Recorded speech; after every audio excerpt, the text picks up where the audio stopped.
y'all doing today? So this is what I don't miss about over the road. When you make it to your appointment, even at the shipper or the delivery or the consignee, and you make it there on time, right? For instance, this load is a preloaded trailer that's supposed to be ready at 6 o'clock. Here it is 7 o'clock and it's still not ready.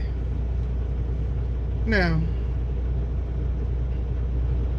you can do at least 62 miles in an hour. If you're going through a whole bunch of cities, okay, 58 miles. If you have a lot of city drivers, 58. You know, so that puts you behind. You know, you do all this trip plan to make sure you can get the places on time, make sure you can do stuff on time. Like, I'm not gonna be able to I'll be able to drop this load off on time tomorrow as of right now, but I got 3 hours and 40 minutes left, and I've been chilling for a whole hour, so that would have put me at 4:40 for a preloaded trailer, 25 minutes to get the trailer, because I'm bobtail, so I ain't have to drop another trailer. So just got to pick it up, do the paperwork, pre-trip the trailer, and go. That means I could have driven for at least 3 hours before I have to start looking for a place to pull over for the night. Now, within that 3 hours, you know, I could have did at least 180 miles out of the 700 miles I have to do. You know, so that means even tomorrow, the load has to be dropped off by 6 o'clock, 6 p.m. tomorrow. Right now, let's see, 7, so by 10:40 I have to pull over tomorrow. So that means I'm not starting to 8:40. So I got plenty of time to get there. You know, it'd be better if I can at least do 120 miles today. Because if I could do 120 miles today, that only gonna leave me with about 580 miles to do tomorrow, which is, you know, good, you know. So the longer I wait, the less I can roll.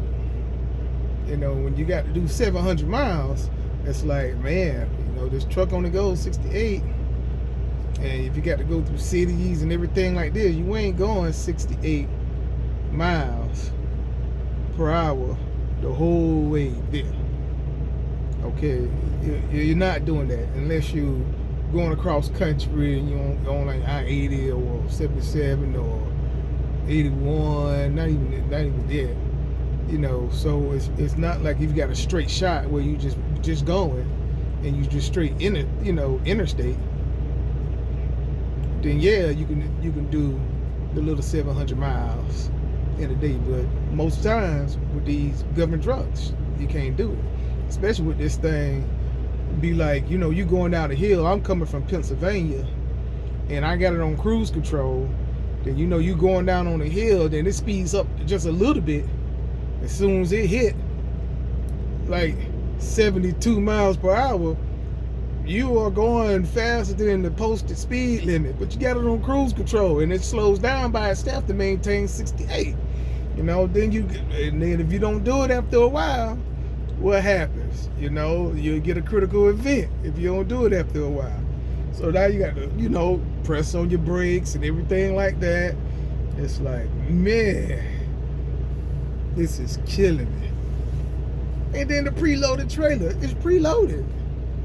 What's taking y'all so long? You know, they probably have to wait on other deliveries to get there, to, you know, separate things, to load up the trailer. Who knows why it happened, but I'm like, man, at 6 o'clock load and 7 o'clock y'all still don't got it ready. You just be like, come on, man. So I'm gonna give it like another 30 minutes. I'll give it another 30 minutes. Then I'll go back and see. But, you know, so at least that way I give it another 30 minutes, as long as I'm out of there before I have 2 hours and 30 minutes, I can drive for at least 2 hours, then find a place to park within the 30 minutes.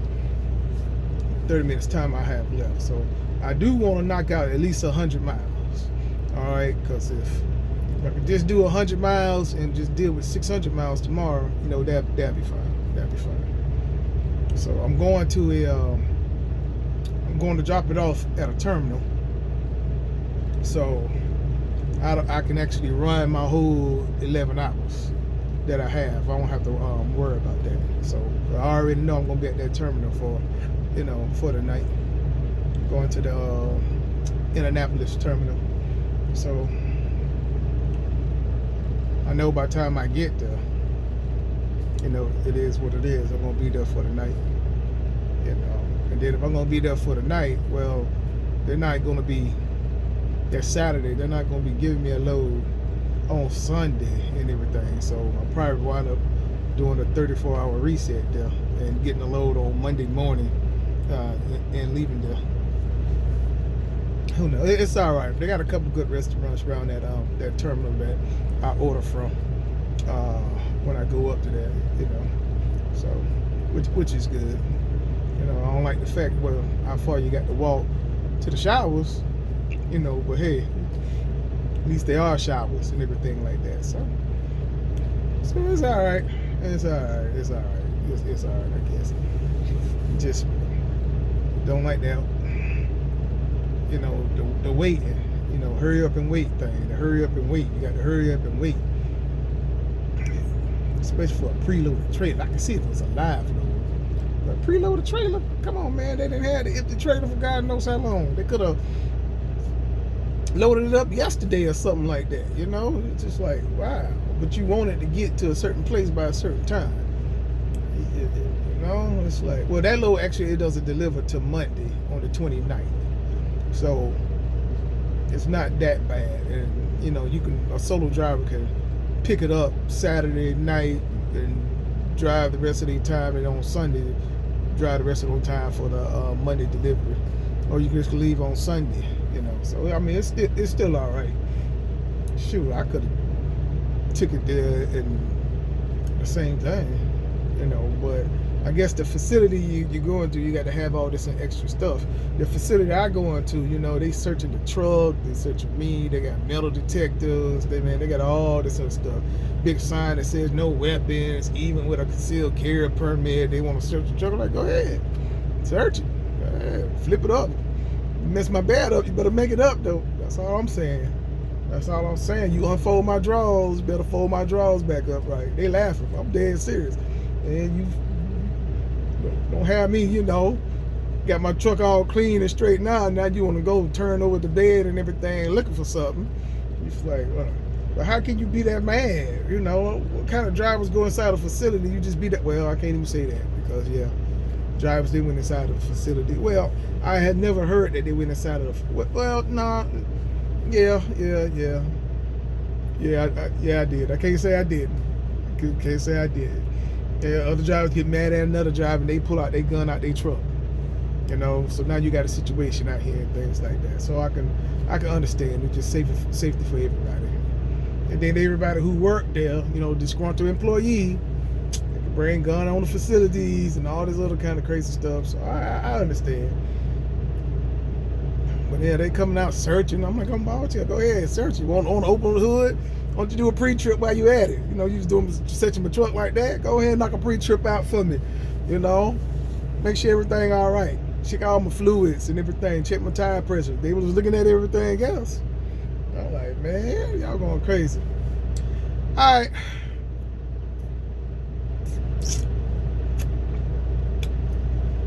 Guess I gotta wait, man. I just don't like this hurry up and wait thing. I really don't like that hurry up and wait thing. But this the trucking life. This is what you got to deal with sometimes. You got to deal with the hurry up and wait things. At least if you had your own trucking company, you leased on somewhere, you can get detention pay after 2 hours of waiting. We don't get detention pay. So wish we did. Because then you'd be like, well, okay.